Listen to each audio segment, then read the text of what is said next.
গরুগুলা আমার গৃহস্থ আমি আমার দুইটা গোয়াল থেকে এই গরুটা নিয়ে আসছে চুরে 6 তারিখ গিয়া 7 তারিখ রাত্রে ফুটবল খেলার দিন তখন সাইডা গরু শাটারের তালা ভাঙ্গিয়া শাটার মারা বিল্ডিং ঘর এটাতে তালা ভাঙ্গিয়া আনছে আর 3টা গরু বাড়ির ভিতর থেকে আনছে রান্নাঘর থেকে।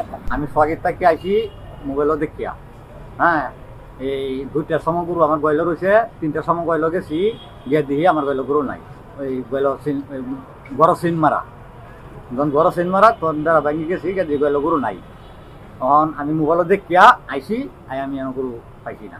আমি জিটি করছি গৌরীপুর থানা জিটি করার পূর্বে সেই জায়গা থেকে এই ওসি সাহেব আমাকে ফোন দিছে বলে নেত্রকোনা মডেল থানা গরু ধরা পড়ছে আপনি দেখেন গা গরুগুলা কি আপনার কিনা তাই আসছি আইসে আমার প্রমাণাদি নিয়ে এই গরু আমার গরু মোবাইলত ধরা পড়ছে তার মোবাইলে দেখাইছে এটা দেখে আমি আইসি আমি গরু এনে পাইছি না। গোপন সংবাদের ভিত্তিতে আমরা জানতে পারি যে এই সমস্ত এলাকায় তারা এরকম গরু চুরি করে নিয়ে এসে এখানে রাখে।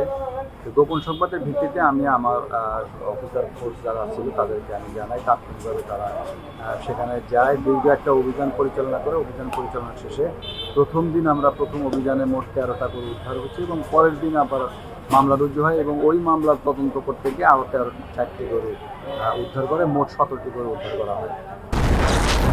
হিউস্টনে রকিং টেস্টি সীমানা ছাড়াও নিজেকে হারাও। এই উদ্ধার শেষে আমরা বিভিন্ন সোশ্যাল মিডিয়া এবং আমরা বার্তা প্রদান করি। বার্তার প্রেক্ষিতে আমাদের আলটিমেটলি এখন 7টা গরু একজন বলেছে যে তার গরুটা সে তার বাড়ি হচ্ছে গৌরীপুর। তো এটা তারা কোর্টে আবেদন করবে, আবেদনের প্রেক্ষিতে আমরা প্রকৃত মালিক যাচাই বাছাই করে তাদেরকে দর্শন করবো, আইনগতভাবে আপনি জানেন যে আমি আসছি এই 7 মাস, বিগত 7 মাস, এই 7 মাসে চুরি সহ অন্যান্য যে ঘটনাগুলাই সেগুলা প্রতিরোধের জন্য আমাদের সর্বোচ্চ চেষ্টা রয়েছে। আমার এসপি স্যার, ডিআইজি স্যার এদের সকল সময় নির্দেশনা থাকে। স্যারের নির্দেশনা মোতাবেক আমরা এই অভিযানগুলো অব্যাহত করে থাকি। তার ধারাবাহিকতায় আজকে এই যে আমাদের 13টি গরু, এর আগেও আমি অনেকগুলি গরু এবং অন্যান্য চোরাই মাল উদ্ধার করেছি যেগুলা আপনাদের সহযোগিতা ছিল এবং আপনাদের সহযোগিতায় আমরা এই সকল অভিযানগুলো করতে পারছি বলে আমি মনে করি। এগুলোর আনুমানিক মূল্যটা যদি একটু বলেন যে আজকে এই যেটা হয়েছে সেটা এর ওই 13টার মূল্য ছিল 14 লাখ, পরবর্তীতে আরও 4টা গরু উদ্ধার হয়েছে, আনুমানিক প্রায় 17 থেকে 20 লাখ টাকার গরু উদ্ধার হয়েছে। গরু যার কাছে ছিল তাকে গ্রেপ্তার করা হয়েছে এবং তাকে গ্রেপ্তারপূর্বক দ্বিতীয় আদালতে সোপর্দ করা হয়েছে।